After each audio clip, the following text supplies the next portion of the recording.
até, tá? Para, né, como já fiz ali o resumo para vocês do que foi passado na última aula, né, em detalhes. Eu falei para vocês que ia passar essa parte aqui dos aspectos cristalográficos da deformação plástica nessa aula, um pouquinho mais sobre ele, né? Primeira coisa que vocês têm que responder para si, né, e para mim, de repente, na avaliação, o que significa a textura cristalográfica, tá? Então, isso é uma pergunta aí que vocês vão ter que saber como responder, né, para mim. Tá? Aqui eu dei um exemplo aqui isso está na apostila, no caso, né, da ampliação, né, nas escalas da deformação de policristais numa escala macro, né, que ocorre essas rotações e o escorregamento num plano crítico, né, que em torno de 45 graus, mais ou menos, é o plano onde a tensão de cisalhamento é máxima e ocorre o escorregamento desses materiais, desses policristais, e eu vou mostrar isso agora para vocês num exemplo de cálculo. Daí também aqui, para vocês podem ver, conforme vai ampliando, né, a escala, né, a magnificação do que está acontecendo microscopicamente, né, ali naquela deformação plástica desses metais, né. A gente vê daí os planos de escorregamento, né? A gente consegue ver o número de átomos, as discordâncias móveis, né? O movimento dessas discordâncias de uma fronteira para outra, né? Durante a deformação plástica, né? Como a gente está mostrando nessa figura aqui, né? A C, né? Na deformação desse material. Deixa eu dar uma olhada aqui, certo?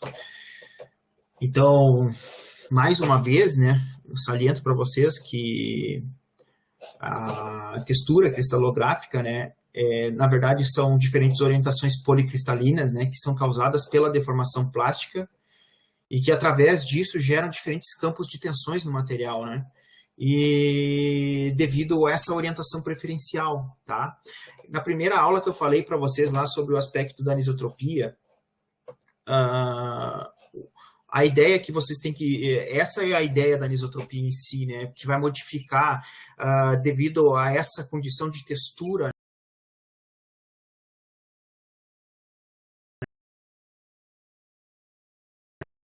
Grãos em uma determinada direção, você vai ter respostas, né, mecânicas e plásticas de diferentes maneiras, né? Dependendo do direção que você está aplicando essa força naquele plano cristalográfico, né?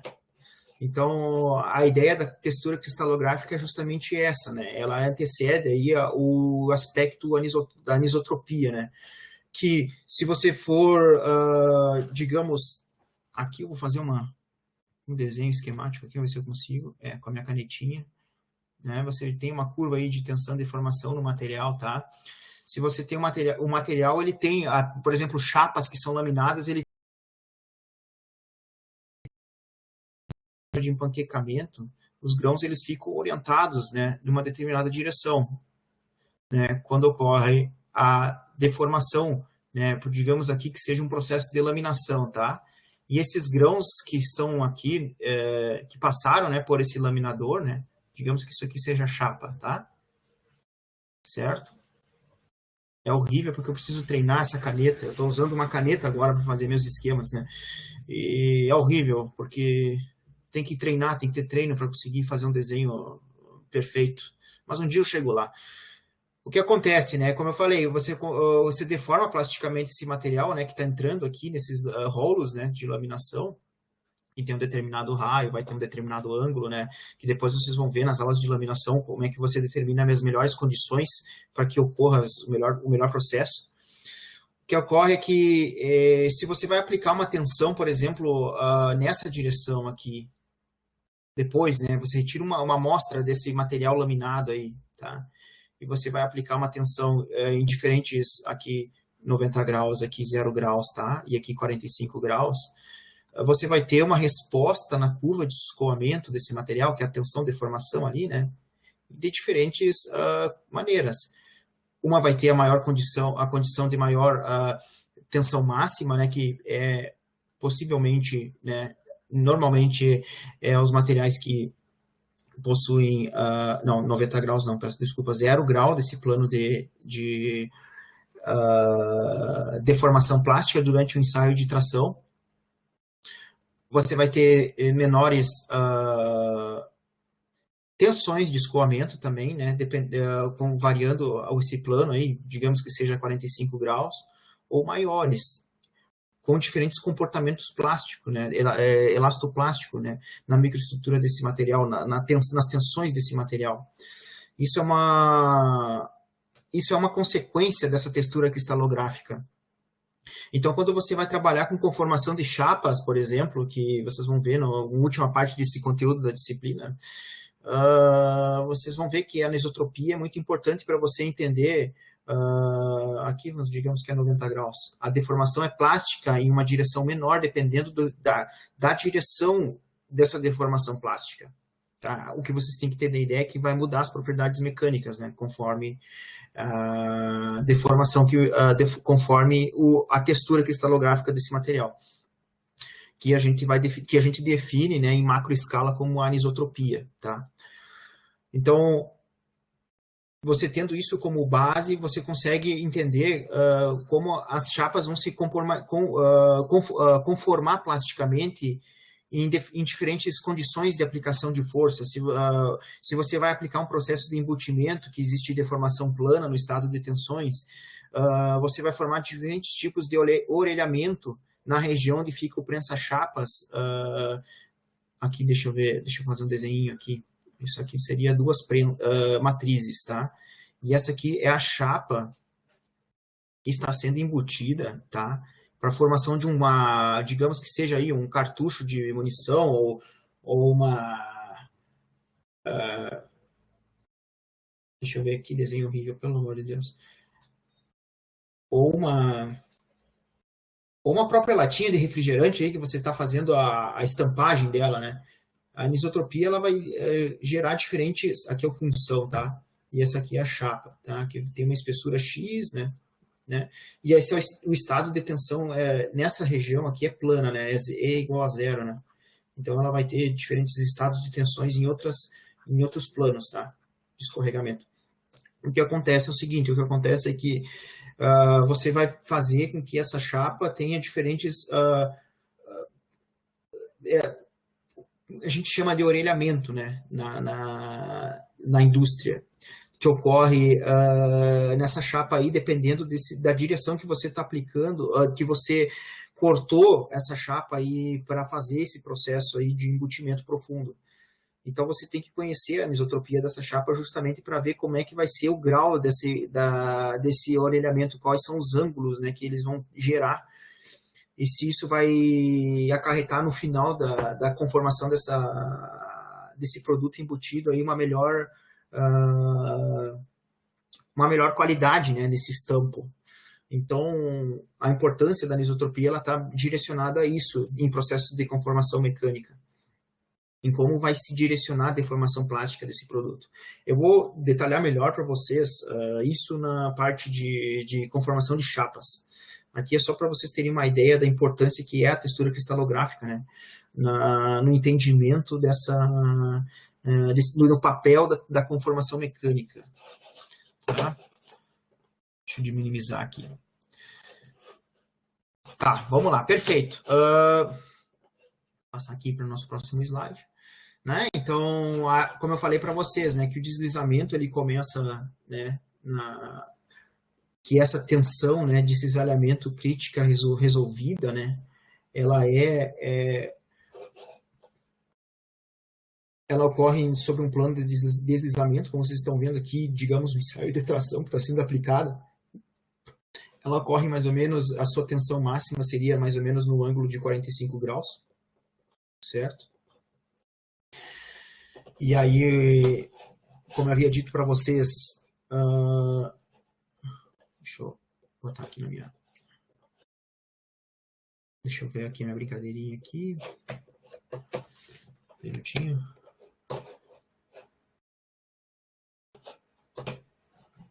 Certo. Então, tá, o deslizamento, né, ele começa A tensão cisalhante começa sobre esse plano de deslizamento e ele existe diferentes características, né, durante essa deformação aí, né, desse monocristal, como vocês estão vendo aqui nessas figuras A e B, né. A figura A mostra, né, um deslocamento transversal, né, desse monocristal e a figura B mostra um deslocamento não sem esse deslocamento transversal, né, ocorrendo essa deformação cisalhante nesse plano. E no caso da figura C, essa deformação com duplo deslizamento, tanto com deslocamento transversal e sem, né? Que seria então resultante desse duplo deslizamento nos materiais. Qual é a ideia se a gente fosse pegar por uma escala mais microscópica, né, a deformação plástica desse monocristal, né, ela é definida pela lei de Schmidt, né, que é dada por essa equação, que é igual a pressão, né, que seria a força, né, sobre a área aplicada, vezes né, P aqui, né, como estão vendo na equação, né, e a área, né, de seção transversal, né, vezes o cosseno, né, de lambda, né, e o cosseno de φ, certo? Essa é a equação que descreve, né, essa lei. E aí eu vou dar para vocês um exemplo de como aplica, né, essa lei de Schmidt, né, onde a tensão axial mínima para ocorrer o escorregamento corresponde a 45 graus, né, do plano, né, de deslizamento. Né?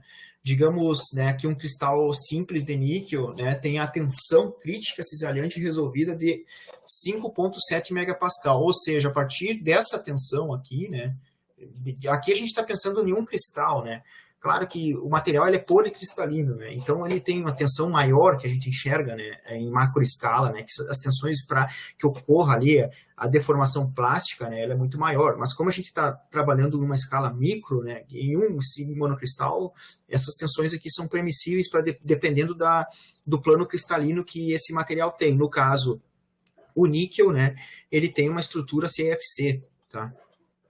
Que é a cúbica de face centrada.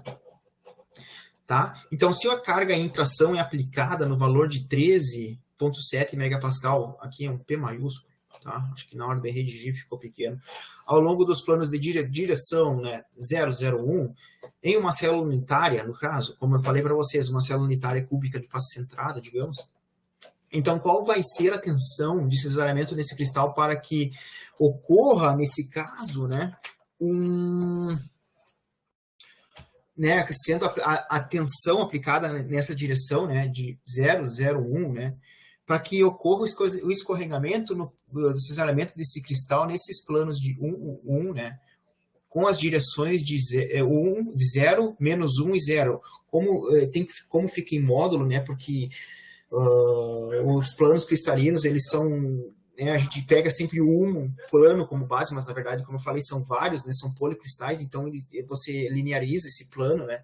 Então você consegue gerar um módulo disso aí, porque ele são vários cubos, né? Alinhados um ao outro, que existe um plano direcional, né? Dessa estrutura cristalina. Então, digamos aqui, uma CFC, ele vai ter várias configurações, né, para um plano, né, de deformação plástica. Mas como a gente está isolando, né, a gente vai pegar apenas um monocristal para resolver esse exercício aqui para vocês entenderem. Então a pergunta que fica é se esse cristal irá deslizar no plano, né? Tá, vamos lá. Vou fazer aqui o exercício para vocês bem rapidinho. Tá, aqui está o exercício. Deixa eu ver aqui. Vocês estão todos vendo aí, né? Vou interromper aqui para aumentar a tela. Vocês estão vendo aí, tá? O exercício, né? O enunciado dele e como é deduzido essa equação, né? De como ela é feita esse cálculo da tensão, né?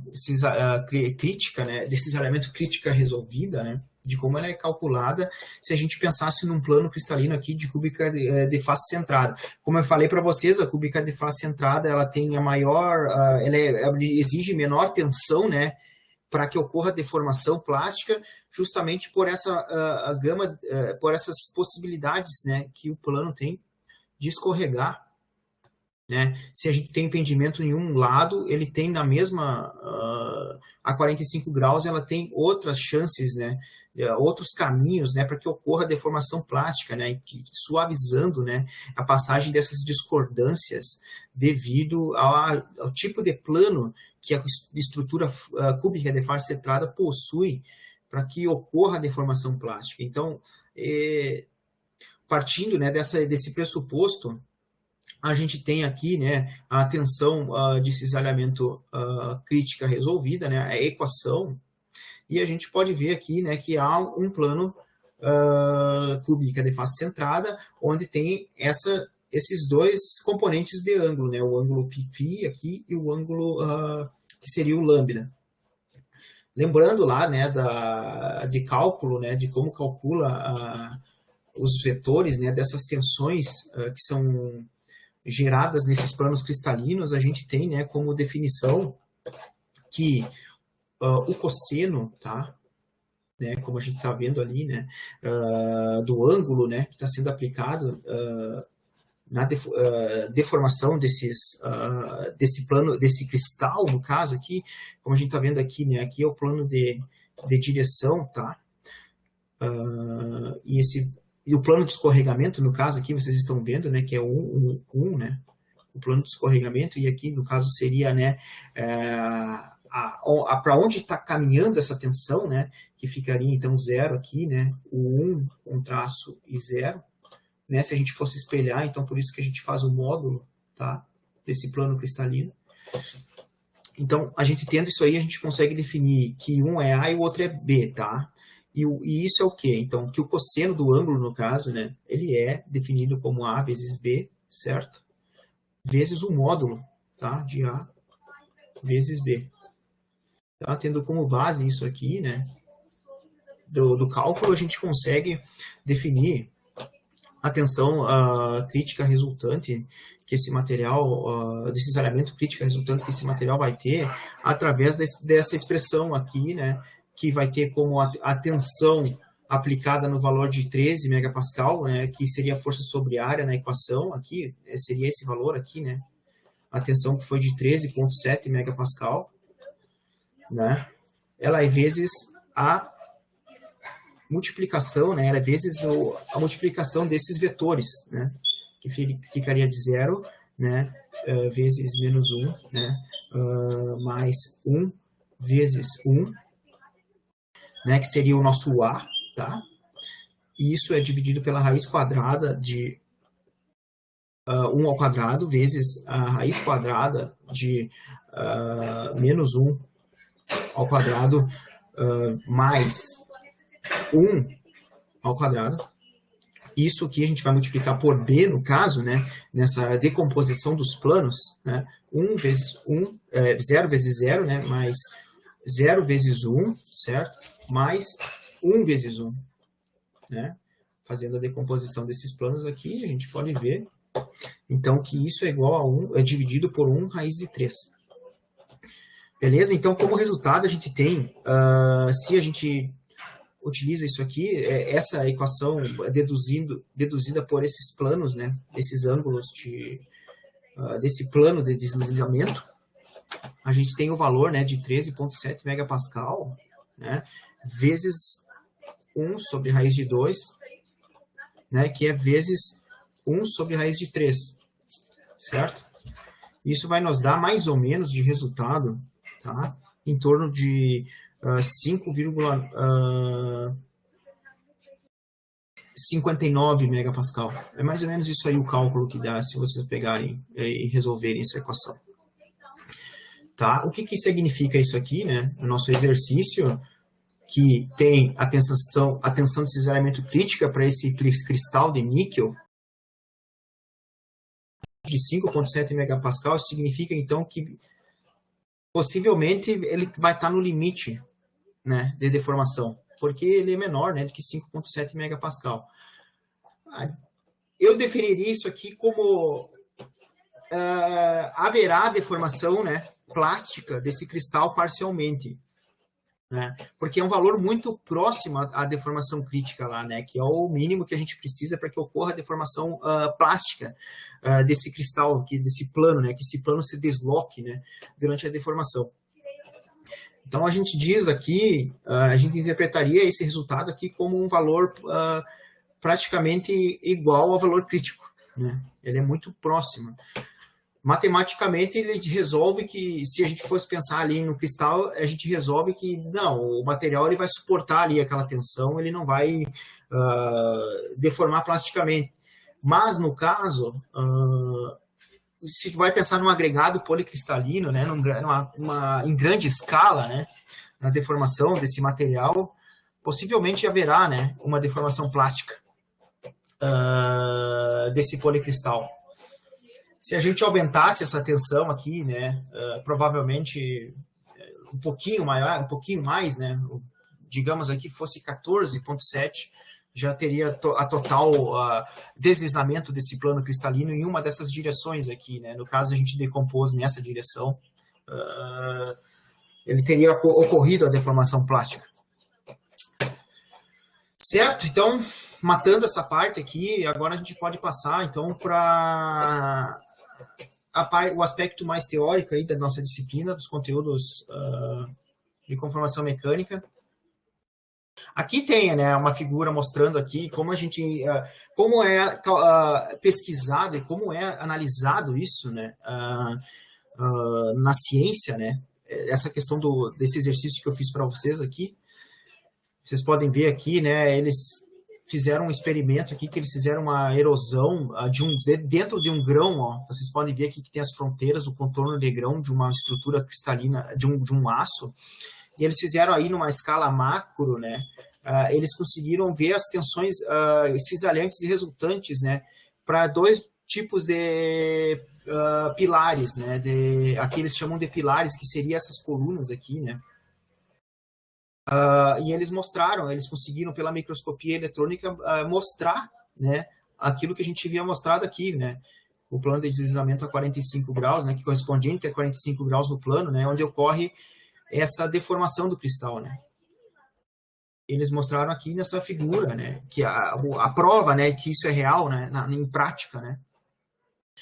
E aí eles fizeram os cálculos, né, pelas tensões cisalhantes, né, críticas resultantes, e eles conseguiram, conforme aumentasse o grau de deformação plástica, ver, né, a tensão cisalhante crítica para esse metal, né, sendo deformado. Isso aqui é para uma aço austenítico, tá? Inoxidável, tá? Só para deixar mais a par do que é esse artigo. Foi publicado em 2013 até. E aqui ele mostra, né, os tipos de planos e aqui nessa tabela mostra, né, como é o deslizamento dependendo da estrutura cristalina, né, nos planos CFC 111, né, CCC 110, 112 e 123, e o hexagonal apenas um plano basal, né, de 0001. Aqui mostra os sistemas de deslizamento, as possibilidades, né? Aí a gente se pergunta, como algum aluno me perguntou até, por que então o CSC é pior do que o CFC para deformar plasticamente? A questão daí aqui não é a possibilidade de deslizamento em si, a distância que um átomo tem do outro, né? Dentro de um plano, né? De uma ligação cúbica de corpo centrado, de uma fase, né? Cúbica de corpo centrado. Isso aí faz com que seja necessário uma maior energia para que ocorra o deslocamento dessas discordâncias, né? O movimento dessas discordâncias. E no caso da estrutura CFC, como tem um fator de empacotamento menor, né? Que é de 75%, né? Se vocês verem no Callister, no Van Vleck, vocês vão ver que vai ter uma explicação bem detalhada sobre o porquê dessa a estrutura cristalina ser um fator de empacotamento de 75%. Graças a isso e mais essa possibilidade de o plano deslizar em 3 direções em uma estrutura em um plano, né, cristalino CFC, ele tem essa necessidade, né, o valor da energia necessária para que ocorra a deformação plástica menor, né. A gente vê isso aí quando a gente encandece o aço, né? Quando a gente faz a austenitização dele, que aquece lá, como eu vou falar para vocês agora, da questão dos fatores metalúrgicos na conformação mecânica, né? Que uma delas é a influência do processo da temperatura, né, no processo de conformação. Vocês vão ver que quando austenitiza o aço, ele passa para a estrutura cristalina cúbica de face centrada, né? E ele fica maleável, fica fácil de deformar plasticamente. A justificativa não é a temperatura em si, mas sim o estado, né, do plano cristalino. Então, por isso que eu tento reforçar com vocês esse aspecto, para vocês olharem, né, a deformação plástica, né, dos metais nesse ponto de vista, e não só da energia em si, né, mas o que está ocorrendo no plano cristalino, né, na estrutura desse material, para que seja responsável que ocorra essa facilidade em deformar-se plasticamente. É como eu disse, estou falando sempre do ferro austenítico, mas na fase austenita, né? Mas o níquel, né, o cobre, por exemplo, o chumbo, né, eles são materiais que têm essa estrutura na temperatura ambiente, que na verdade seria uma coisa que a gente vai definir agora, né, na influência da temperatura no processo de conformação, que é a temperatura homóloga, tá, na deformação plástica.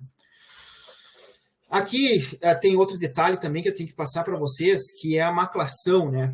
A maclação nesses cristais, quando são deformados plasticamente, é um fenômeno que ocorre quando uma parte desse cristal flamba, tá? Que isso ocorre assumindo uma nova orientação, tá? No qual que forma uma imagem especular, ou seja, um espelho, tá? Do plano cristalino que está sendo deformado, no caso, ele está sendo deformado e gera um espelho desse plano cristalino. E isso aí a gente chama como fenômeno de maclação, tá? Em aspecto tecnológico, digamos, deixa eu ver aqui, essa parte aqui para vocês. A maclação, né, no caso, como a gente está vendo aqui, ela pode ser produzida por deformação mecânica, tá?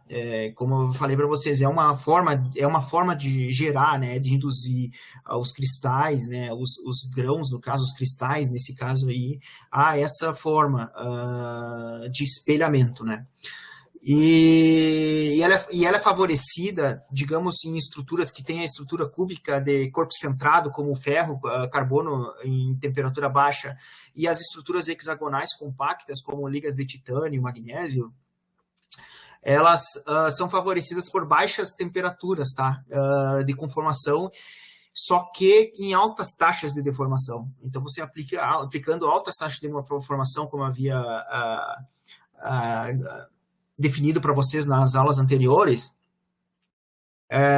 você consegue gerar essa estrutura cristalina, né, formando essas imagens especulares, né, de espelho, tá? Ou a flambagem, né, desse cristal.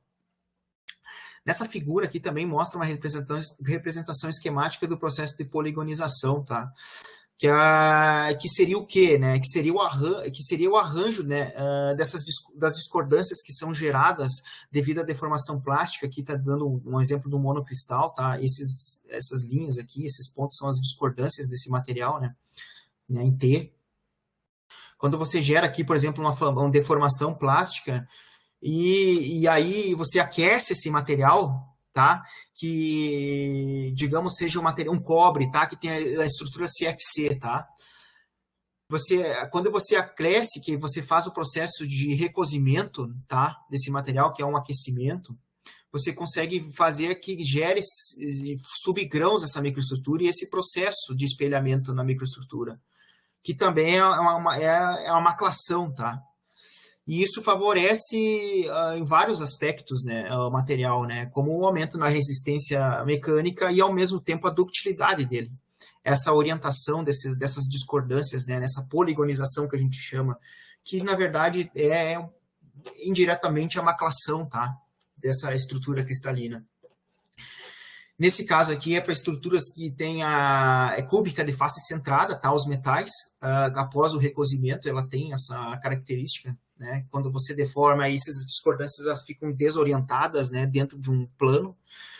e aí você faz o recozimento, você reorganiza elas, reordena elas, tá? Em estruturas cúbicas de face centrada, ela é um fenômeno de lacração. Tá? Certo, agora a gente vai para a nossa parte, né, do aspecto da temperatura em processos de conformação mecânica. Deixa eu ver aqui, 12h58, temos mais uma hora, então tá tranquilo. Vamos lá. O que acontece, pessoal? A gente define... Só deixa eu ajeitar aqui uma coisa. A gente define, né, o trabalho de conformação mecânica. Um dos efeitos, né, para a modificação das propriedades do material, da conformabilidade dele, né, de quanto ele vai deformar plasticamente sem que ocorra ruptura, ela está relacionada, na verdade, ao que a gente chama de temperatura homóloga de deformação, tá, plástica. O que acontece nessa temperatura homóloga, né, ela é definida... deixa eu pegar aqui minha caneta de novo, que eu gosto dessa caneta. Um pouquinho. Tá. A gente define, né, a temperatura homóloga como a relação entre o quociente, né, da temperatura da peça, ela tem que ser dada em kelvins, tá? Temperatura em Kelvin, que seria a temperatura em graus Celsius mais 273, né? Se a gente converter, né, fazer a conversão da escala, né, da temperatura, dividido pela temperatura de fusão do metal, tá? Então, todo metal, né, como o ferro-carbono, por exemplo, o aço hipoeutetóide, que são aços que têm em torno de até 0,6% de carbono, ele é classificado como hipoeutetóide, acima disso aí ele já é hiper, né, e que já são os ferros fundidos, né, que tem muito teor de carbono na microestrutura. Ele tem uma temperatura de fusão característica, né, em torno de 1500 e alguma coisa, kelvins, é a temperatura do ferro. E a divisão desses dois resultados, a temperatura da peça em kelvins dividida pela temperatura de fusão, vai dar um valor, né, que a gente chama de temperatura homóloga, né? E com ela a gente define em que tipo de regime de trabalho está esse material que está deformado plasticamente. Se ele está classificado, né, como... Deixa eu pôr a minha webcam aqui de novo, que eu posso enxergar aqui. Vocês podem me enxergar. E vai definir se o trabalho, vai classificar se esse trabalho é um trabalho que tem trabalho a quente, né? Se vai ser um trabalho a quente, né? Durante a deformação plástica, um trabalho a morno, né? Ou um trabalho a frio, tá? Durante a conformação mecânica, né? Trabalho a frio varia a temperatura homóloga, ou seja, o resultado dessa divisão aqui, desse quociente entre 0 e 0,3, ele vai ser reconsiderado um trabalho a frio, tá? O trabalho a frio, no caso aqui, né, os grãos, eles vão permanecer deformados, né? Ou seja, aquele acúmulo de discordâncias, como eu havia abordado para vocês, né, sobre o encruamento, né, sobre as funções também de Holloman, né, que só é válido para altas deformações plásticas, né, K vezes E vezes N aqui, né, esse valor de N aqui, ele aumenta, né? Conforme aumenta a trababilidade desse material, se ele tem a habilidade de deformar plasticamente, né? Em estado de encruamento, né? Que é o aumento dessa tensão de escoamento do material. E isso ocorre na temperatura homóloga de 0 a 0,3, tá? Como vocês estão vendo aqui. O que está acontecendo, né, microscopicamente? A gente chama de micro, mas é macro, né? A gente fala microscópica porque a gente vê esses grãos aqui, né? Aqui é uma microestrutura de uma liga de cobre. Aqui é a direção que foi aplicada a carga dela, e aqui é o estado dos grãos, né? Antes da deformação plástica, e aqui é como eles achataram, né? Devido a essa deformação plástica, devido ao encruamento e à deformação, né, desses grãos, daí fez o encruamento, o aumento dessa tensão, né, porque aumentou o estado de tensões desse grão, né, desses policristais. O que ocorre é que, né, aqui, o que está acontecendo? Está acontecendo o acúmulo, a geração de tensões, né, desse material. Por isso que na curva de escoamento ocorre o aumento, né, da tensão. Né? E a gente define como trabalho a frio esse processo, certo? Então, agora, o trabalho a quente, né, a gente já tem uma temperatura homóloga, que é essa divisão, né, que eu mostrei para vocês aqui, entre 0,5 e 1, né, em referência à temperatura de fusão, né, que seria 0,5, digamos aqui, seria 50% do valor, né, da temperatura de fusão, né, desse material, certo? Então, o que acontece? Que ocorre a recristalização do material, né, nesse processo, ou seja, a nucleação, né, de novos grãos, né, como você está vendo aqui tem um grão, aí ocorre o cisalhamento desse grão aqui nessa linha, né, que ocorre várias linhas, né, desse cisalhamento, e o acúmulo de discordâncias nos contornos de grão. O acúmulo de discordâncias desses contornos de grão que estão sendo deformados plasticamente, como a gente está vendo aqui, que gerou esse grão deformado, no trabalho a quente, né, com a temperatura homóloga acima de 0,5, entre 0,5 e 1, ele serve como um mecanismo, uma ativação, né, um mecanismo energético de ativação para a nucleação de novos grãos, tá? Nesses contornos de grão dentro de um policristal aqui, né, de vários grãos austeníticos, né?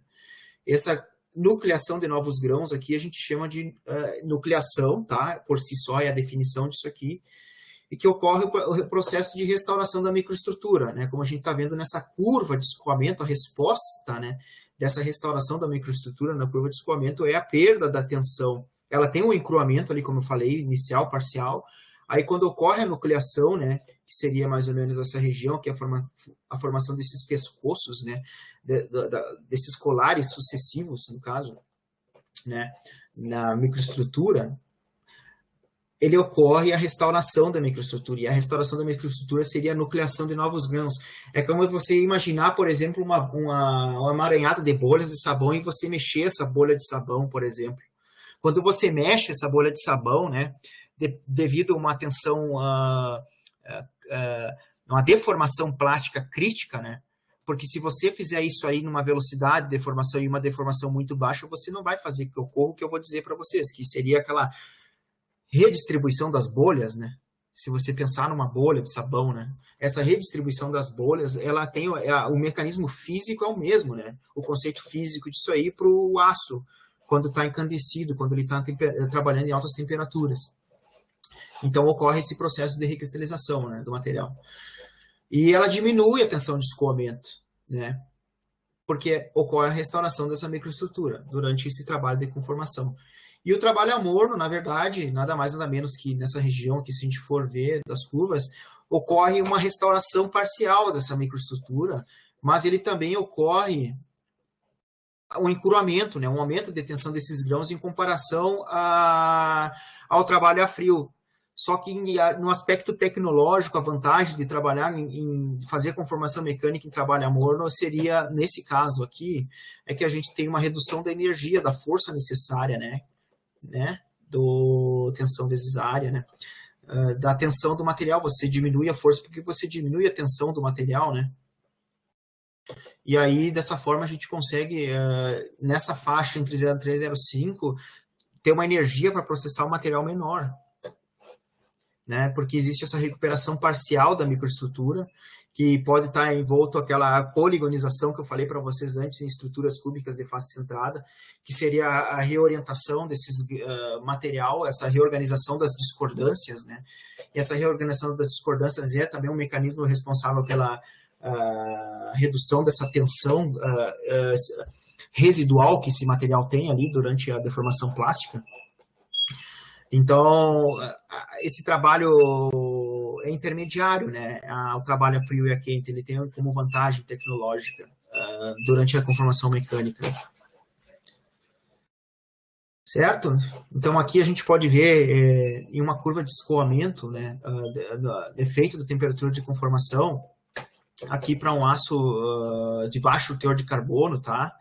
Que em diferentes temperaturas de deformação plástica a gente tem a variação dessa tensão aqui de compressiva verdadeira, tá?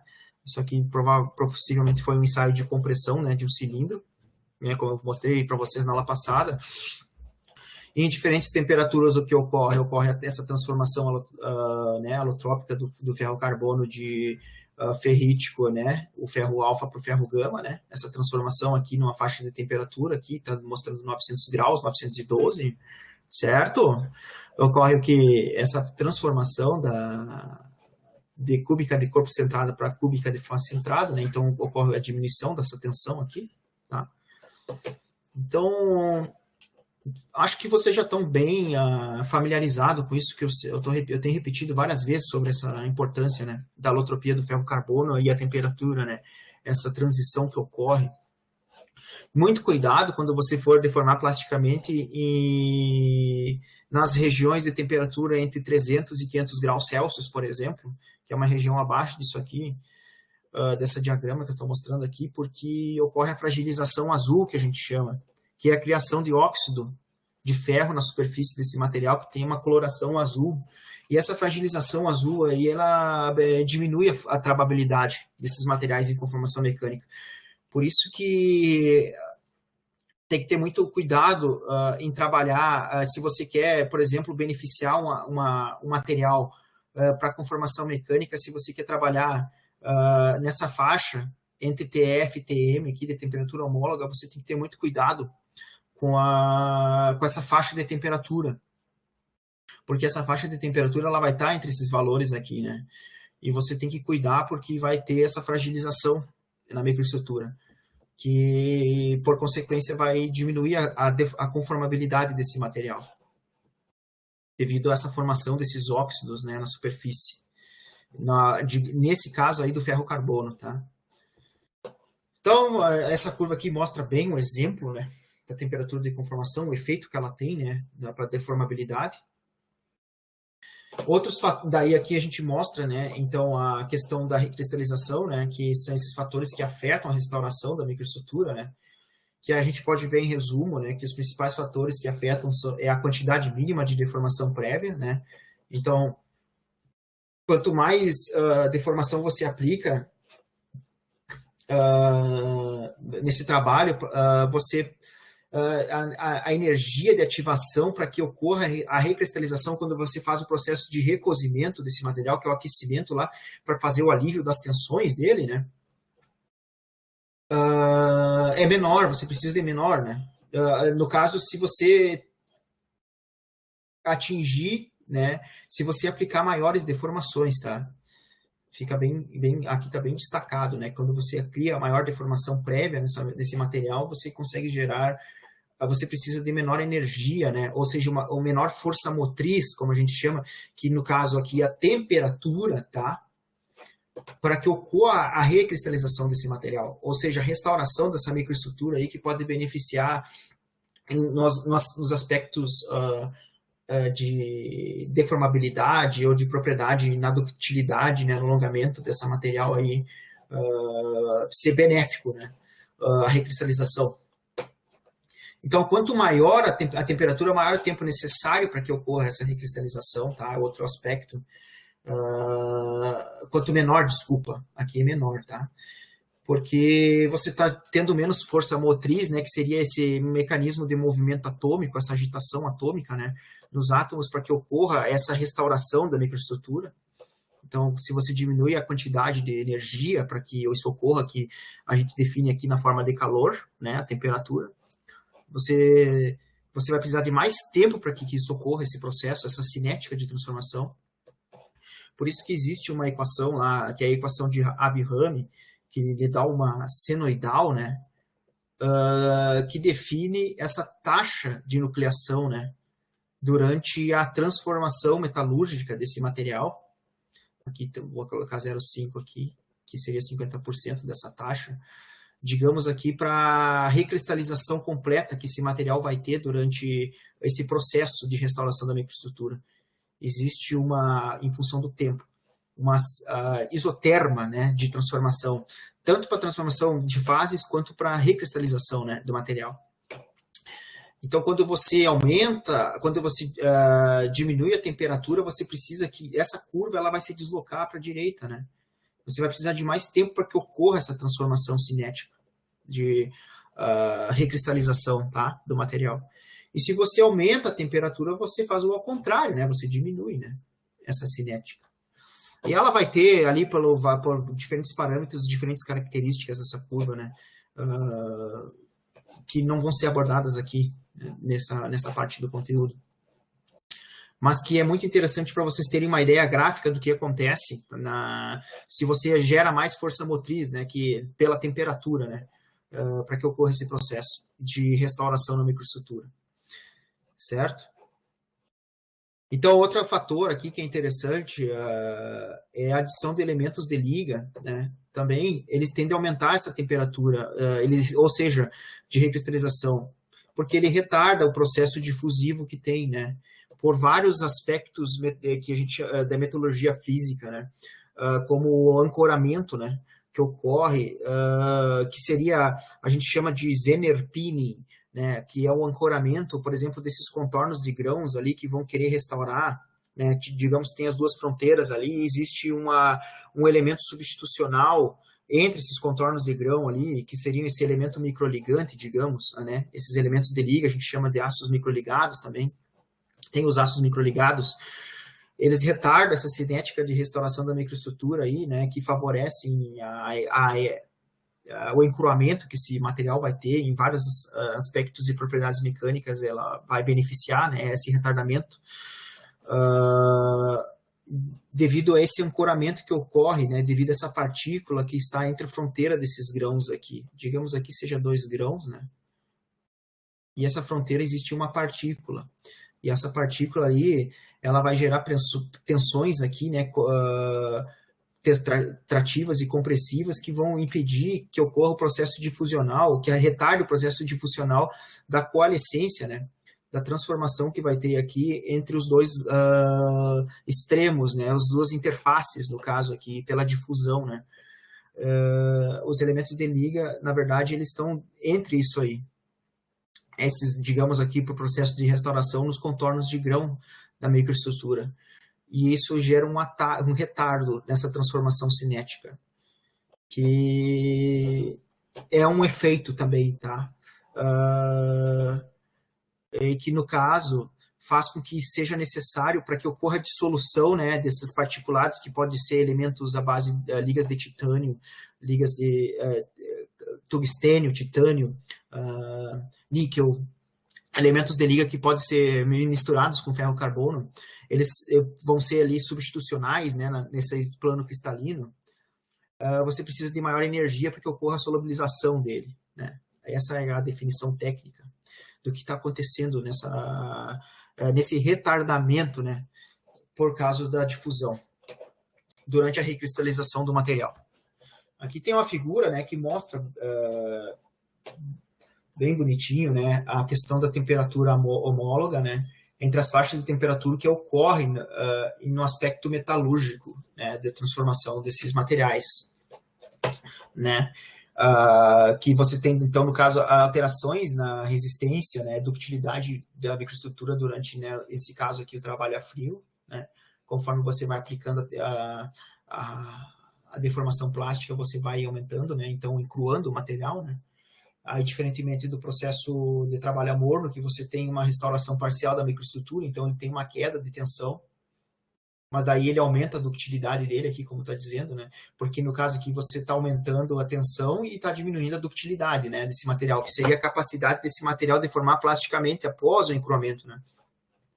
E no caso do trabalho a morno, ele aumenta, né, parcialmente, e o trabalho a quente, né, que é a temperatura de fusão, 50% da temperatura de fusão, a gente tem, então, né, a restauração da microestrutura, né, que é a recristalização dinâmica, né, o crescimento de novos grãos e a formação de grãos equiaxiais, né, nessa microestrutura, e a gente tem esse ganho na ductilidade durante essa restauração. Então, aqui, essa figura mostra bem, né, nesse aspecto metalúrgico, o que ocorre, qual é o efeito da temperatura no processo, né, de conformação mecânica. Outro efeito importante aqui é o efeito, né, da taxa de deformação do material, né. Lembrando a vocês, né, que se você aumenta a taxa de deformação, que é a variação da velocidade da ferramenta, né, que é milímetros por segundo pela altura, né, que é milímetros, né, a altura instantânea, no caso aqui, né, aqui poderia ser I, né, também, se vai um ensaio se você vai aplicando uma carga, uma indentação compressiva, né, no material, você vai ter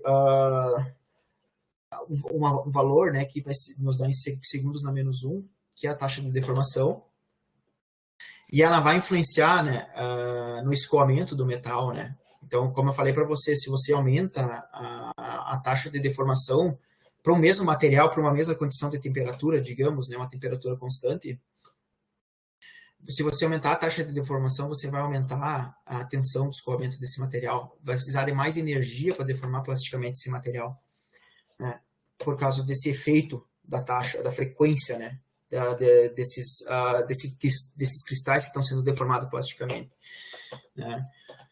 Então, a temperatura do material também existe vai aumentar, né, em consequência dessa deformação, dessa velocidade da deformação, dessa taxa, certo? Vai ter também esse efeito adiabático, né, na microestrutura do metal, devido a essa deformação plástica, certo? E uma forma, né, de reduzir um pouco esse efeito, né, talvez da taxa de deformação em processos de conformação mecânica, é melhorar a lubrificação interfacial, né, entre a ferramenta, aqui vamos fazer um desenho, aqui é o material sendo deformado, né, e aqui a ferramenta, tá? Então está sendo aplicada uma força, uma determinada velocidade de deformação, a temperatura constante, tá? Você melhora o efeito dessa tensão que vai ser gerada aqui, né? Melhorando a lubrificação que tem na interface desse material, né? Como eu falei, né? Que isso está envolvido com o atrito na conformação, que vai ser passado para vocês ali alguns aspectos nos próximos slides. Você vai diminuir, nesse caso aqui, o embarrilhamento da microestrutura do material, se você tiver atritos menores, né? Diminuir o atrito, deixar ele anular esse atrito durante a deformação plástica. Então, esses são alguns efeitos, né, que a taxa de deformação tem. Né? A taxa de deformação, por exemplo, em processos de trifilação aqui, eu acho que fica melhor para vocês entenderem o que eu estou falando. Aqui está dizendo a interação entre metal e ferramenta, por quê? Porque se você aumenta a velocidade, e é claro que isso vai depender do coeficiente de atrito que vai ter esses materiais, né? Durante a deformação, se você aumenta essa taxa de deformação, você melhora a lubrificação interfacial, né?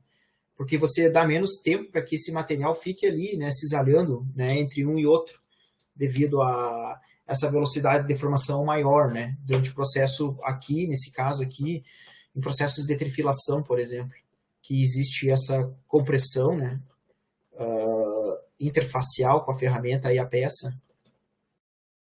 Se você aumenta essa taxa de deformação aqui, é claro que ela é limitada por vários aspectos, né? Como eu falei para você, se você aumenta demais e você não tem um ângulo ótimo aqui nesse processo, você vai acabar, devido ao gradiente dessa taxa de deformação que vai ser gerada devido a essa variação angular, gerar defeitos na microestrutura do material, né? Que a gente chama de chevrons, que são as flechas, que é uma falha, um vazio, né?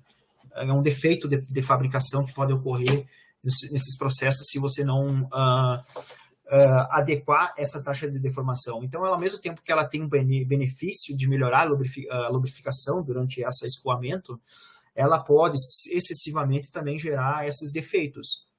Então, tem que ter muito cuidado com isso, né? Com a escolha adequada da taxa que você vai aplicar no processo. E isso vai estar em processos, como eu falei para vocês, de evasão constante, né? Que seria, né, o volume pelo tempo ali, né? Que eu falei para vocês da lei da continuidade. Você tem que ter cuidado com essa variação do delta aqui epsilon ponto, né, da taxa de deformação. Você tem que ter muito cuidado com isso aí, para que não ocorra esses defeitos durante o processo, aqui nesse caso, um processo estacionário de trefilação. Certo? Chegou a apagar aqui a minha borracha aqui, vou dar uma apagada aqui para vocês verem essa curva aqui. Eu tinha falado para vocês ali antes sobre o aspecto da recristalização e o efeito da temperatura. Aqui existe uma equação que eu utilizei num trabalho que eu publiquei na Materials Research, que usa a equação de Abraham, que é uma equação que envolve o efeito da taxa de deformação do material, tá? Aqui, ó, essa curva aqui, primeiro eu vou falar melhor, deixar mais claro para vocês essa curva. Essa curva é a curva de escoamento desse material, né? E eu fiz um modelamento, eu modelei matematicamente essas curvas aqui, tá? Em comparação ao experimento e o modelo. No caso, eu consegui equivaler utilizando várias teorias ali de discordância atérmica, sem a influência da temperatura, eu consegui definir quais são as tensões desse material se a gente aplicar em altas taxas de deformação, taxas de deformações explosivas quase, que seria em torno de 100 segundos na menos 1, que são altas taxas de deformação por uma determinada temperatura, né? E aqui nessa figura a gente vê a influência que a taxa de deformação tem em uma temperatura constante, tá? Olha, a 1150 graus, a taxa de deformação a 100 segundos na menos 1, ela tem essa tensão aqui que vai em torno, a tensão máxima em torno de 275 megapascal. Sendo que essa mesma condição, uma taxa de deformação aí 1000 vezes menor, quase 100 vezes menor, 1000 vezes menor no caso, é 50 megapascal, 55 megapascal para esse aço bainítico aqui que eu estou estudando, que eu estava estudando no caso, que ainda continuo estudando. E eu modelei, no caso, essas curvas de escoamento aí para aplicar em simulação computacional da melhor forma, né, possível, para que tenha a previsão, né, das interações da conformação mecânica para esse tipo de material. Então, eu consegui definir equações, como a equação da recristalização para esse material, como a gente falou antes, né, sobre a nucleação de novos grãos. Existe uma equação que gera essa equação aqui, que é aquela curva que eu falei para vocês, cinética isotérmica de transformação, né? Então, ele tem uma taxa de nucleação, né, que depende da temperatura e do grau de deformação. Então, eu consegui, a partir disso aí, gerar curvas que envolvessem também o amaciamento da microestrutura e a recuperação dinâmica dela, que mantém a temperatura em constante para vários graus de deformação plástica. Então, o efeito da taxa de deformação é justamente isso, é essa delta, né, sigma, né, que vai ter durante a conformação mecânica, né.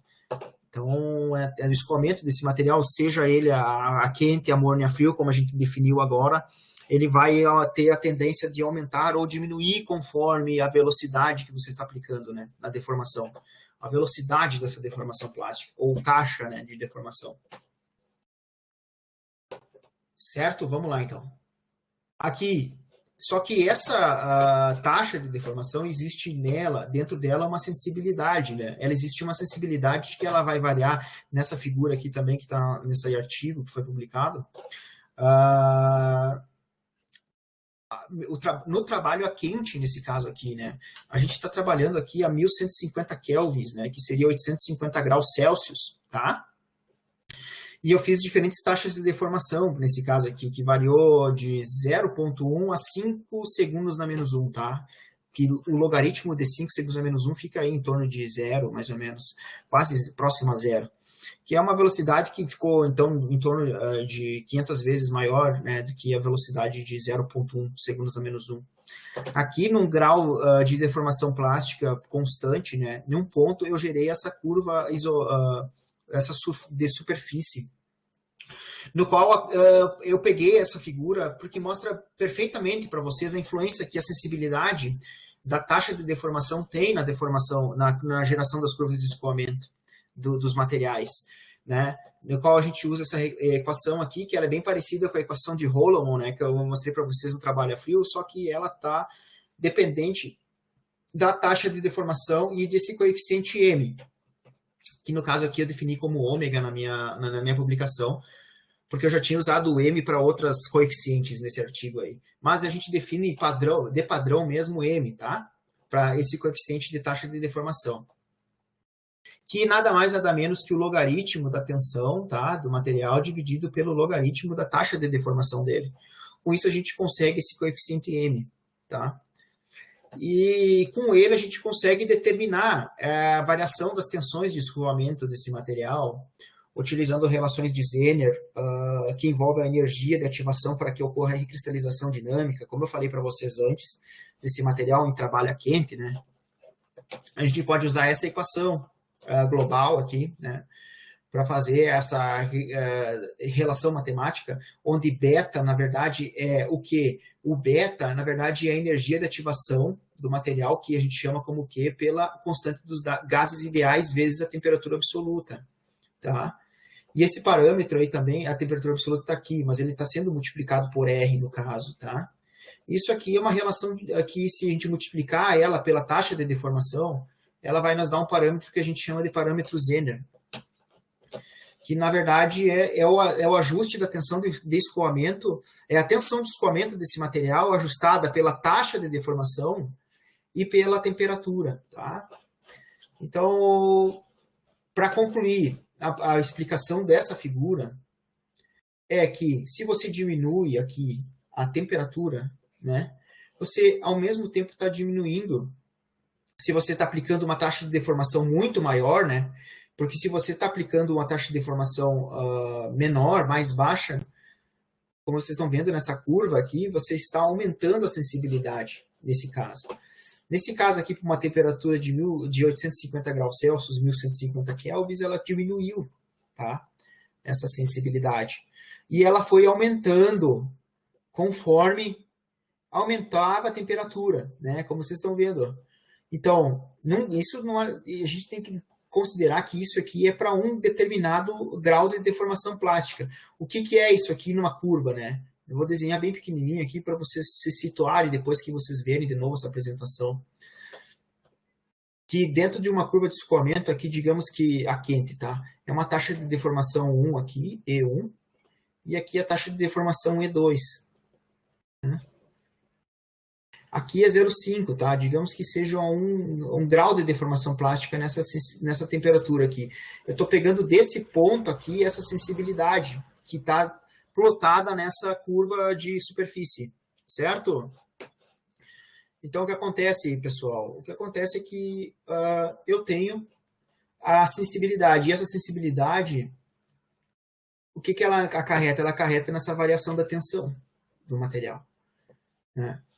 Desse ponto aqui, que está em torno de 0,15, a sensibilidade, para uma temperatura de 1500 graus Celsius, desculpa, não 0,15 aqui, se eu diminuir a taxa de deformação aqui para logaritmo de menos 0,3, mais ou menos, que seria 1 segundo na menos 1, a gente tem uma sensibilidade, a taxa de deformação muito maior para essa condição de deformação plástica e temperatura. Então, ou seja, né, o gradiente aqui, ó, lembrando, mesma temperatura, só variou a taxa, e mesma deformação, né, constante, como está aqui, né, em função da temperatura constante de deformação, a gente tem, né, essa variação aqui, que é a nossa sensibilidade na curva de escoamento do material. Então, fica bem claro para vocês o que é esse parâmetro M quando vocês verem nessas curvas de tensão em trabalho a quente, quando um dia que vocês trabalharem com deformação a quente, na conformação mecânica, vai ficar bem claro para vocês o que significa esse coeficiente M, tá? Que então, né, ele parte, né, dessa logaritmo aqui, né, que seria, no caso, a tangente aqui, num ponto, né, da tangente dessa dessa diferenciação entre a tensão e a taxa de deformação, em uma temperatura constante e uma deformação constante. Foi. Então, vamos lá.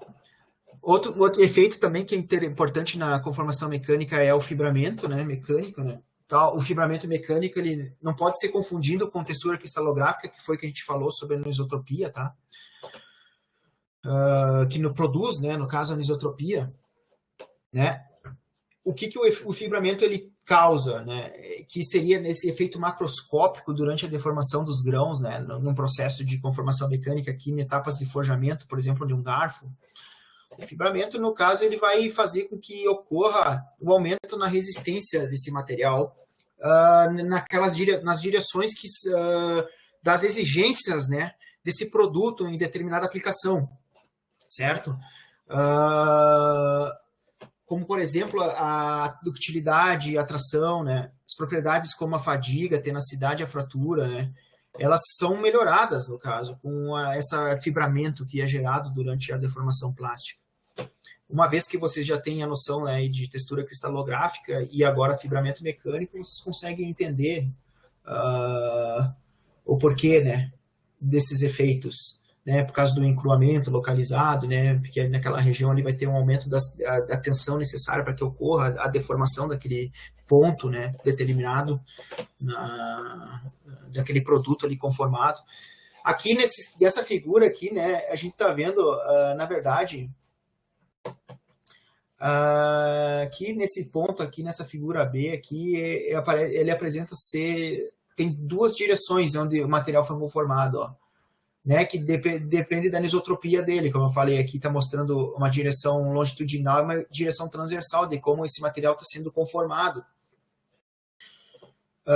E mostra aqui que o A, né, que essa direção aqui, ela está gerando um fibramento que, no caso, vai ter uma orientação mais favorável, né, dessas fibras. E isso vai gerar uma maior tenacidade do material devido a essa forma que está orientado esses grãos, né, devido à deformação plástica desse garfo aqui. Se a gente for comparar aqui, ó, que tem um alinhamento, isso quer dizer o quê? Isso quer dizer que, claro, se eu aplicar tensões nessa região aqui, a gente vai conseguir maiores tensões, né, ou melhor resposta mecânica, mas geralmente esse material aqui, nessa aplicação, ela tem tensões, né, laterais nesse caso aqui.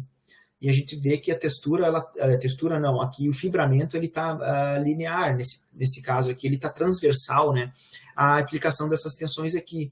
Isso vai acarretar numa menor propriedade mecânica, que nesse caso da figura aqui está apresentando como tenacidade, que é a resposta, né, aquilo que eu falei para vocês, é a área da curva de tensão, deformação desse material, né, é a energia que é necessária ali para que ocorra a deformação plástica, né? Ela diminui se você tem essa textura muito transversal ao plano que está sendo aplicado as tensões. Tá? Outro efeito aqui também que é importantíssimo é o efeito que no trabalho a quente, que em virtude dos mecanismos cristalográficos, né, de deformação que favorece a mobilidade atômica, verifica-se, sobretudo durante o trabalho a quente, uma grande aceleração dos processos que envolvem a difusão de átomos na rede cristalina do metal. Então, como eu falei lá na primeira aula sobre a questão do material fundido, essa comparação do material fundido e o material que vem da fundição e o material que é conformado plasticamente, né, a heterogeneidade da composição química, como segregações, elas podem ser eliminadas, né, pela deformação plástica. E só que isso pode fazer com que ocorra um rápido crescimento de partículas de segunda fase, né, quando existe essa tendência, no caso, né. E a gente sabe, por exemplo, que a esferoidização, né, de um aço ele ocorre a uma temperatura mais ou menos de 700 graus Celsius. É uma determinada tempo, né, que no caso a temperatura está sendo aplicada.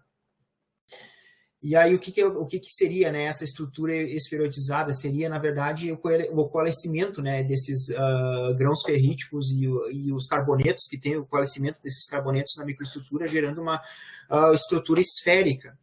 E essa estrutura esférica, na verdade, aí, né, ela faz com que ocorra um aumento da trababilidade desse material no aspecto de conformação mecânica. Tá? Deixa eu dar uma definição mais clara para vocês aqui do que é isso. Né, a ideia, então, da decomposição dessa sementita, né, ela faz com que os carbonetos eles adquirem, né, uma forma esférica, como eu havia falado para vocês, e isso minimiza a relação entre a energia livre, né, de superfície e a energia volumétrica, né, desse material. Isso faz com que ocorra a redução da energia total desse sistema, né, que seriam essas tensões residuais que existem na microestrutura devido a essa transformação difusional que ocorre. A consequência dessa esferoidização aí, por exemplo, para aços que têm alto teor de carbono, que seriam poucos deformáveis, é o aumento no alongamento, né, na ductilidade dele, e melhora a conformação mecânica. Tá? Aqui, ó, Outro efeito metalúrgico que é importante, né, é o efeito da... Deixa eu ver o horário aqui, tudo certo. Os contornos de grão, né, eles podem ser...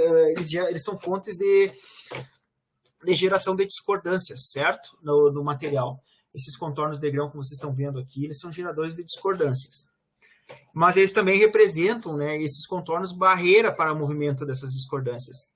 E, em geral, em temperaturas inferiores a 50% do ponto de fusão do material, que seria a temperatura homóloga ali, né, do trabalho a quente, a resistência desse metal ele cresce com o tamanho de grão, quando o tamanho de grão é reduzido, tá? Quando o tamanho de grão austenítico é menor, certo?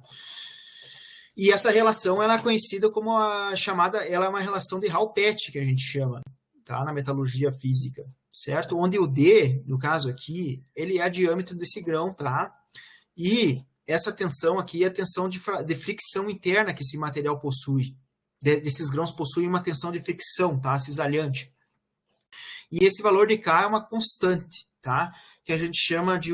que ela é função do material, do tipo de material que você está deformando ali plasticamente. Se é ferro, se é alumínio, se é ligas, né, não ferrosas ou ferrosas. Então, o controle... o que vocês têm que entender nesse slide é que o controle de grão, no caso, é uma ferramenta poderosa, tá? Na fabricação, porque ele melhora muito as propriedades, né, mecânicas do material, como a gente está vendo nessa figura. Que devido aqui à redução desses pacotes de martensita, tá? Digamos um aço aí temperado, uma chapa temperada, aí ela fica mais deformável, então ela melhora, por exemplo, a travabilidade dela, né? Se você diminui, por exemplo, aqui o tamanho de grão austenítico de 245 microns para 30 microns, devido a essa redução desses pacotes da austenita, da pure austenite, né, que seria a austenita remanescente, a austenita que ficou, né, na microestrutura desse material, o tamanho desse grão austenítico. Então, ela faz com que aumente aí a ductilidade desse material e, ao mesmo tempo, a tensão de escoamento dele, tá? Daí a pergunta por quê, tá? Por que disso, né? O tamanho de grão, ele reduz esses pacotes, tá? Para fortalecer, e isso faz que gere diferentes frações volumétricas de uma determinada microestrutura, seja ela martensita, seja ela perlita, seja a bainita, tá? Então, quanto menor o tamanho de grão, maior será essa superfície total desses contornos de grão, tá? E por unidade de volume, certo? E logo, o volume total de material encruado, ele aumenta com o decréscimo no tamanho de grão. Ou seja, esse decréscimo faz com que ocorra esse aumento, né? O escoamento. O grão, então, o tamanho de grão influencia, né, no impacto e na ductilidade. E isso faz com que não apenas na parte da conformação mecânica seja mais benéfico, mas como também na usinagem desses materiais, né? Você melhora muito o processo de acabamento superficial desse material, a rugosidade superficial que esse produto vai ter após a usinagem de uma peça que você está ali projetando ou fabricando. Então, existem vários benefícios, né? O tamanho de grão austenítico, o efeito do tamanho de grão austenítico nesse aspecto de conformação mecânica e propriedade mecânica. Outro conceito é a travabilidade, né, que é a capacidade do material ser deformado em um processo específico sem o surgimento de trincas ou defeitos de deformação excessiva, tá?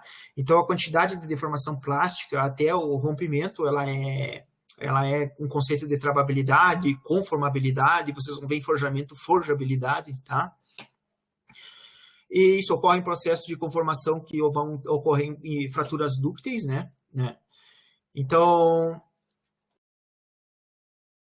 um aspecto importante nesse caso aqui é que a ductilidade básica desse material, bem como o estado de tensões induzidos pelo processo, eles vão ser importantes, tá? Digamos, então, aqui nessa figura, eu apresento para vocês aqui um ensaio de compressão de um cilindro, onde existe campos de tensões, né? Que existem as tensões mínimas e máximas, né, no processo de conformação, no qual as tensões mínimas, tá, elas vão nos representar um estado de tensões compressivas, tá, no processo de conformação mecânica. Então, isso, o que ocorre, né, em número, né, o que acontece quando esse valor é negativo, né, que seria essas tensões mínimas, né, no processo. quando a gente decompõe o tensor de tensões, a gente consegue ter uma maior trababilidade, né, nesse material. Então, por isso, aquele gráfico que eu mostrei na aula anterior para vocês, lá dos aspectos de conformação mecânica, é muito importante.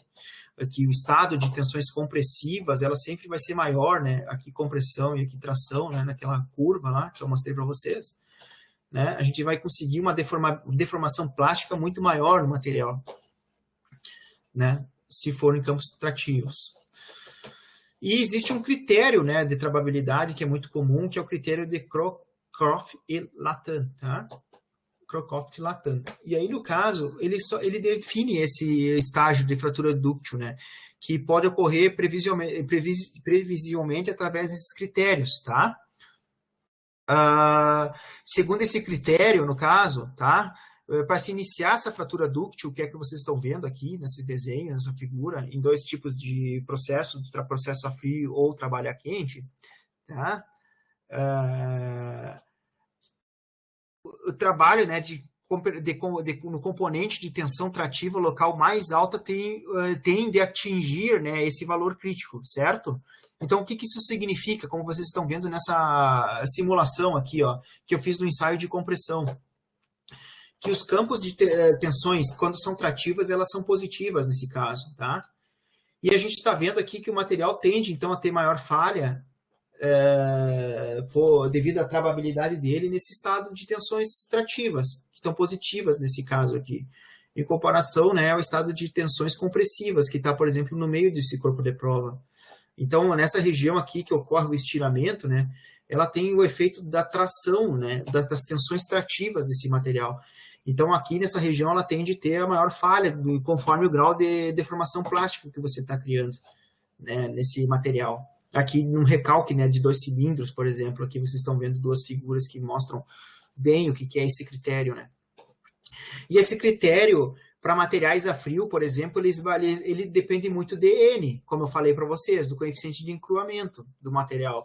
Porque o N é a habilidade que esse material tem de deformar plasticamente, sem que ocorra o estiramento ou a deformação plástica, tá? Isso no estado trativo, né? No ensaio de tração, por exemplo, tá? Aqui está mostrando o ensaio de compressão. Mas você vê aqui que esse material aqui, ele está rompendo, né? Ele está, como aqui poderia ser um trabalho a quente ou a frio, o trabalho a quente, o N tende a ser maior nesse caso, tá? Ele está mostrando aqui as regiões onde teria a falha, né, na deformação desse material. E você pode prever isso aí por simulação computacional, como a gente está vendo nessas figuras aqui. Então, maior tensão trativa local, o valor crítico, no caso desse critério de travabilidade, ela é em função do material que você está deformando, né? Então, ali inclui a estrutura cristalina dele, né? A temperatura que você está aplicando, homóloga, né, no processo também. Então, tudo isso vai influenciar na travabilidade da fratura dúctil desse material conformado. Alguns materiais trabalháveis, nesse caso aqui, a gente pode definir como... Tem mais 15 minutos, acho que eu consigo vencer a aula com vocês.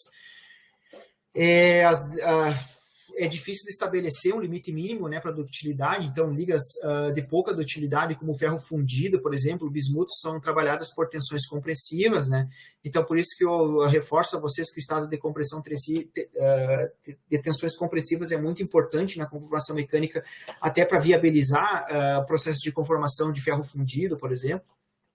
E aí, no caso de aços, né, que tem um maior teor de carbono, né, ele faz com que ocorra, né, no caso a travabilidade, né, desse material, como eu mostrei para vocês ali sobre os critérios de críticos, né, de travabilidade. E uma solução, como eu mostrei para vocês no slide anterior, é a esferiodização dessa estrutura, né, no caso, para aços que têm alto teor de carbono, né, daí, digamos, o ferro fundido, né, que daí, no caso, a partir desse processo aí, a gente consegue melhorar a travabilidade desse material. Então, isso é um efeito muito interessante quando o aço tem um alto teor de carbono. E você quer melhorar a conformabilidade dele, né? Você faz esse tratamento térmico, né, de esferiodização. É uma das soluções, no caso, certo? Outros materiais de travabilidade é o alumínio, né? O alumínio que tem essa estrutura naturalmente cúbica de face centrada. Ela tem uma relação de densidade, né, e peso, de peso muito boa, né, de densidade e uma resistência, no caso mecânica, muito boa. Né? As ligas de magnésio também possuem uma estrutura hexagonal compacta. É muito difícil de ser trabalhada na temperatura ambiente, por causa da sua estrutura hexagonal compacta, nesse caso aqui, tá? E se você aumenta a temperatura desse material, você consegue melhorar essa travabilidade dele, justamente porque você consegue transformar essa estrutura hexagonal compacta em estruturas cúbicas de corpo centrada ou de face centrada, se você ver o diagrama de fases, né, desse material. E dessa forma você consegue melhorar o processo de conformação, né, dessas ligas de magnésio. Tem que ter muito cuidado quando for trabalhar nessa faixa de temperatura, porque esse material é um material bastante... como é que eu posso explicar? Ele é bastante explosivo, né? Na verdade, assim, ele é reativo, sabe? Ele é um material muito reativo das ligas de magnésio e tem que ter muito cuidado no processamento dele em altas temperaturas, devido a isso aí, pela questão do oxigênio. Recomenda-se trabalhar com magnésio em processos mais controlados, né, de temperatura, como o forjamento isotérmico, né? Seria uma solução, né, para a travabilidade dessas ligas de magnésio. Outro material que é bastante dúctil é o cobre, né, que eu já havia mencionado para vocês, do aspecto cristalino ser também de face centrada, né. Ela tem uma maior ductilidade, né, quando ela é ligada com outros elementos, né, como o zinco, por exemplo, né, que forma o latão. Ela tem uma boa travabilidade, né, o cobre em si, naturalmente, devido ao seu plano, né, cristalino. É muito comum o cobre, né? A gente vê em várias aplicações, né, na indústria, né, a atrifilação de fios, né, para condutores elétricos, né, toda a questão de cabeamento, né, de fio para residencial, principalmente, né, tem essa base aí de ligas de cobre, né, devido à sua alta condutividade térmica também, né, condutividade elétrica e também térmica, né, nesse caso. Né, tem as ligas de titânio, né? Titânio ele atinge altas resistências, né? Só que ele é muito frágil também, como eu falei, né? Para fazer a deformação dele em temperatura ambiente, e porque ele tem também tem que ter muito cuidado também na questão de entre ali 550 graus e 880 graus. Tem que ter muito cuidado com ele também, porque ele é muito reativo à oxidação. Então, por isso também que recomenda-se forjar titânio com processos isotérmicos né, de forjamento, por exemplo, né, então que mantenha a temperatura desse material constante. E quando você transforma de fase esse material acima de 880 graus, você consegue gerar uma superplasticidade nas ligas de titânio, porque ele muda, né, seu plano de escorregamento. Vai existir alta tensão por causa da estrutura cúbica de corpo centrado, mas, porém, você consegue trabalhar com titânio. O titânio é um material muito bom por causa da sua relação peso-resistência, né? Então, ele é muito aplicado na indústria aeronáutica, né, pela aviação, né, por causa dessa resistência mecânica que ele tem elevada e esse baixo peso, né, que pode chegar a 1.200 megapascal, dependendo da liga que você está trabalhando. Aí também temos as ligas de alta temperatura, que são as ligas de níquel, tá? Com cobre, né? O incônio, né? As vaspalóis, que a gente chama, que são ácidos autogstênio e níquel, que também têm alta resistência ao trabalho a quente e ductilidade. Então, por exemplo, pás de turbinas de motor a jato, por exemplo, né? Na indústria moderna da aviação, elas usam bastante essas ligas aí para fazer através da conformação e também da nucleação homogênea. Então, existe o processo também de fundição aí, ligado com o processo de conformação mecânica, para que gere uma microestrutura homogênea e que vai ser extremamente resistente a alta temperatura devido à sua composição química. Só que, como eu falei, tem que ter muito cuidado com a interação que ele vai ter, né, em altas temperaturas, né, devido à sua oxidação. E que isso também fragiliza, né, esse material no trabalho a quente. Então, por isso que as condições isotérmicas de trabalho mecânico para esses materiais é muito interessante, né, no aspecto tecnológico. Certo?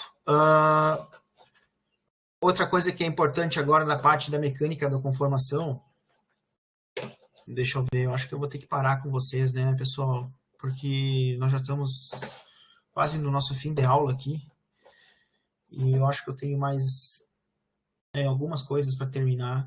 O que eu vou fazer, pessoal? A minha ideia, a gente parou aqui na mecânica da conformação, certo? Qual é a minha ideia, pessoal? Eu vou terminar a gravação dessa aula aqui e vou pôr lá e vou fazer a gravação desse vídeo e vou deixar assíncrono para vocês verem, tá? No final da aula. Beleza? Na próxima aula, que vai ser quarta-feira, a aula de vocês, vai ser uma aula síncrona, tá? Vocês vão ter esse material aqui junto. Eu vou passar para vocês esse vídeo aqui. E vocês vão poder ver as explicações, né, em função dessas figuras aqui, o que significa, né, na mecânica da conformação, essas equações e a interação que ela existe em alguns processos de conformação mecânica. Certo, pessoal? Vamos fazer assim, então. Porque aqui eu vou ter que passar para vocês mais algumas coisinhas. Mais uns 6, 7, 8 slides, mais ou menos. Só que eu acho que a gente não vai conseguir vencer agora nessa aula. Pessoal, vocês estão me ouvindo aí? Certo, Ismael, valeu. Eu vou fazer isso então, tá? Que daí vocês olham na quarta-feira, junto com os estudos de vocês olham o final dessa apresentação. E aí eu vou mandar em vídeo para vocês, tá? A gravação disso aqui, com alguma revisão, talvez, para vocês se prepararem para a prova. E aí eu dou continuidade na próxima semana, antes de fazer a avaliação, né, que vai ser na segunda, dia 23 do 8, tá? Eu vou começar a parte de forjamento com vocês, tá? E terminar essa parte aqui também pela aula, mas no caso eu vou terminar ela para vocês aqui na aula síncrona, que eu vou passar para vocês na quarta-feira. Que daí vocês vão ter tempo para se prepararem, né, para os estudos de vocês em casa, e ao mesmo tempo vocês vão ver essa apresentação aqui, explicada por mim. E também eu vou passar para vocês ali. Bom, já falei, já dei essa orientação ali pelo Moodle, mas daí eu saliento lá nessa apresentação aí que eu vou fazer assíncrona para vocês, o que vocês devem estudar, tá? Para a nossa primeira avaliação. Certo, pessoal? Vamos parar por aqui então hoje, porque foi bastante coisa, eu falei bastante conteúdo, dei bastante conteúdo para vocês. E tem que dar um tempo para vocês respirarem também, para poder né, concretizar isso nas suas mentes brilhantes. Beleza, pessoal? Poxa vida, hoje está todo mundo quieto. Tirando aqui o Ismael. Tá, então tá. Tranquilo, então. Tá, então tá. Então tá. Vai ficar por aí, vai ficar dessa forma, então, hoje. Nós vamos deixar por aí a nossa aula.